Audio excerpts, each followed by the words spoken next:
हमें कुछ नहीं मिलेगा। मेरे भाई, अगर आप जालिम के सामने खामोश होकर बैठ जाएंगे, अगर आप दुश्मन के सामने झुक जाएंगे, तो आप बाबा साहब अम्बेडकर के संविधान की विचार का भी पालन नहीं कर रहे और हमारा जो मजहब कहता है उसका भी पालन नहीं कर रहे। आप दूध की तरह धुले हुए हो, लेकिन जब बात सफूरा जरगर की आई, अखिलेश के मुंह में दही जम गई, मायावती जी के मुंह में दही। जय हिंद, जय भारत, सत्यमेव जयते मेरे साथियों। आज सच की जीत हुई और जिस बात को हम पिछले 2 महीनों से लगातार प्रयासरत थे, कोशिश कर रहे थे, हमारी बहन सफूरा जरगर को आज हाईकोर्ट ने जमानत दे दी है। यानी कि Delhi high court granted bail to Safoora Zargar our sister.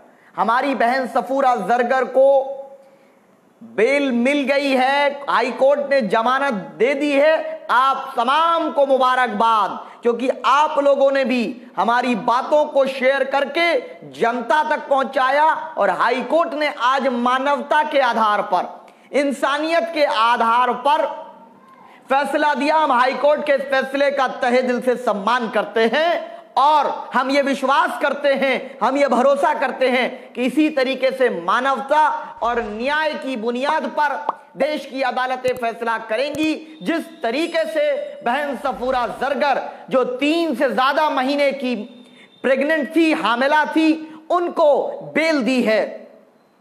लेकिन ये बात बताने के लिए मैं इसलिए आया क्योंकि कुछ साथियों ने मुझे फोन करके कहा था कि भाई ऐसे कुछ नहीं होगा, ट्विटर फेसबुक पर बोलने से, कानूनी लड़ाई लड़ने से हमें कुछ नहीं मिलेगा। मेरे भाई, अगर आप जालिम के सामने खामोश होकर बैठ जाएंगे, अगर आप दुश्मन के सामने झुक जाएंगे, तो आप बाबा साहब अम्बेडकर के संविधान की विचार का भी पालन नहीं कर रहे और हमारा जो मजहब कहता है उसका भी पालन नहीं कर रहे। जालिम कितना भी ताकतवर हो, झूठ कितना भी ताकतवर हो, लेकिन सच को बेबाकी से बोलिए। मैं पिछले 2 महीने से तमाम इंग्लिश और हिंदी न्यूज चैनल्स या फेसबुक या ट्विटर के माध्यम से जहां भी मौका मिला, मैंने इस बात की परवाह नहीं की। ना बहुत से साथी और भी ट्विटर पर हैं, जो हमारे साथी जिन्होंने ट्विटर पर लगातार अभियान चलाए, मैं उन सबका भी शुक्रगुजार हूं। हमने कभी इस बात की परवाह नहीं की क्या होगा। हमने पहले दिन से कहा कि सफूरा जरगर मेरी बहन है और बहन के लिए एक भाई न्याय के तमाम कोशिशें करेगा। और पीस पार्टी के राष्ट्रीय अध्यक्ष डॉक्टर अय्यूब साहब ने यह बात स्पष्ट आधिकारिक तौर से कही थी, हम हर तरह की संवैधानिक लड़ाई के लिए बहन सफूरा जरगर के साथ हैं।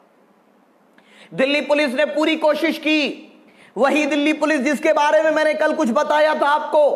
दिल्ली पुलिस ने बार बार सफूरा जरगर के बेल का विरोध किया और विरोध करके सफूरा जरगर को जेल में रखने की साजिशें रची। लेकिन यही दिल्ली पुलिस इतनी काबिल है, जामिया के स्टूडेंट पे अंदर घुस के लाइब्रेरी में गोलियां चला देती है या लठ मारती है, डंडा मारती है। लेकिन जब मामला आता है कि एक आतंक का आरोपी डीएसपी देवेंद्र सिंह हिजबुल मुजाहिदीन के सो कॉल्ड टेररिस्ट या एक्चुअल टेररिस्ट जो भी हैं, एक्यूज जो थे, आतंकवाद के आरोपी जो थे, उनको गाड़ी में लेकर आ रहा था। जब उससे पूछा गया तो उसने कहा बड़ा गेम है, इसमें हाथ मत डालो। उसके खिलाफ, आतंकवाद के आरोपी के खिलाफ एक शब्द भी चार्जशीट में दिल्ली पुलिस नहीं लिख सकी। जामिया के बच्चों पर गोली चलाने वाले उस आतंकी के खिलाफ यूएपीए नहीं लगा सकी। शाहीन बाग में गोली चलाने वाले के खिलाफ यूएपीए नहीं लगा सकी दिल्ली पुलिस, क्योंकि लगता है कि दिल्ली पुलिस भी मोटा भाई के दबाव में लगती है कई बार।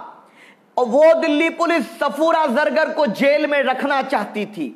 वो चाहती थी ये हामिला औरत, ये प्रेग्नेंट वुमन अंदर रहे। इल्जाम क्या था कि ये सीए के खिलाफ थी।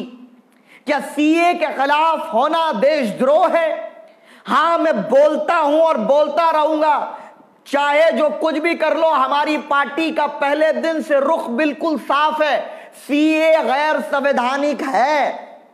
चाहे तुम पार्लियामेंट में, संसद में अपनी संख्या के आधार पर तुम कानून पारित करा सकते हो, लेकिन मैं बाबा साहब अंबेडकर के उस बात को नहीं भूलने वाला कि अंबेडकर साहब ने कहा था कि जब कानून बनाने या पालन करवाने वाले लोग बुरे होंगे तो कानून बुरा ही साबित होगा, चाहे कितना ही अच्छा क्यों ना हो। तो आज जो लोग बैठे हैं उनको देश के दलितों से, अल्पसंख्यकों से, मूल निवासियों से, पिछड़ों से कोई मोहब्बत नहीं है। और आज एक और जानकारी मैं आपको दूंगा, एक एक शेयर कर दें सभी साथी, क्योंकि आज पता चल जाए कि जो शेयर आप फेसबुक पर हमारी आवाज को बुलंद करने के लिए करते हैं उसका नतीजा बहुत बड़ा आता है। जो आप सोशल मीडिया पर आधार पर, सबूतों की बुनियाद पर, सच्चाई की बुनियाद पर, संविधान के दायरे में रह करके अपनी आवाज को बुलंद करते हैं, हाई कोर्ट तक आपकी बात जाती है। आज सफूरा जरगर के लिए, अपनी बहन के लिए इन तमाम भाइयों ने या बहनों ने जो आवाज बुलंद की न्याय के लिए, आज माननीय दिल्ली हाई कोर्ट, माननीय न्यायालय ने आपकी बात पर मोहर लगा दी कि हां, एक प्रेग्नेंट, एक हामिला बहन को उसको बेल मिलनी चाहिए। सफूरा बहन के लिए गलत इल्जाम लगाए गए, कहां चला गया वो महिला आयोग, मैं पूछना चाहता हूं, कहां चले गई दिल्ली की स्वाति जय हिंद? कितनी एफआईआर बीजेपी या उन विचारधारा के लोगों पे लगी जिन्होंने इल्जाम लगाए कि वो प्रेग्नेंट कैसे हो गई, इसकी शादी नहीं हुई, जबकि 2018 में बहन सफूरा जरगर की शादी हो गई थी। मुझसे कुछ हमारे भाई भी पूछे क्या ये सच है? अरे नहीं भाई, जब जब आप सच बोलोगे, जब जब आप संविधान के जरिए अपने अधिकार और हक लेने की बात करोगे, जब जब कानूनी तरीके से भारत के संविधान ने जो हक दिए उनको मांगने की तरफ चलोगे, जब जब सरकार से टकराओगे, आप पर इल्जाम लगाए जाएंगे, बहतान लगाए जाएंगे। कभी कहा जाएगा ये बीजेपी के एजेंट हैं, कभी कहा जाएगा ये नाजायज हैं, कभी कहा जाएगा ये पैसे लेते हैं। क्योंकि जो आवाज बुलंद होगी, जो सच बोलेगा, जो सरकार के खिलाफ लब खोलेगा, या तो देशद्रोही बना दिया जाएगा, या चोर बता दिया जाएगा, या बलात्कार का इल्जाम लगा दिया जाएगा, या उस पे भैंस चोरी का इल्जाम लगा दिया जाएगा, या बकरी चोरी का इल्जाम लगा दिया जाएगा। और ये सेकुलर लोग, कांग्रेस नहीं बोली सफूरा जरगर पर, अखिलेश यादव जी की जबान से एक अल्फाज नहीं निकला सफूरा जरगर पर, मायावती जो खुद महिला हैं एक अल्फाज नहीं बोली सफूरा जरगर पर।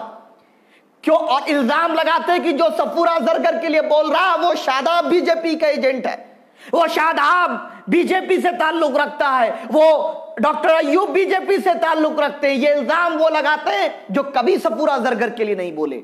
हम खराब हैं, मैंने माना सबसे, दुनिया के सबसे खराब लोग हम लोग हैं, मान लेते हैं आपकी बात, आप दूध की तरह धुले हुए हो, लेकिन जब बात सफूरा जरगर की आई, अखिलेश के मुंह में दही जम गई, मायावती जी के मुंह में दही जम गई।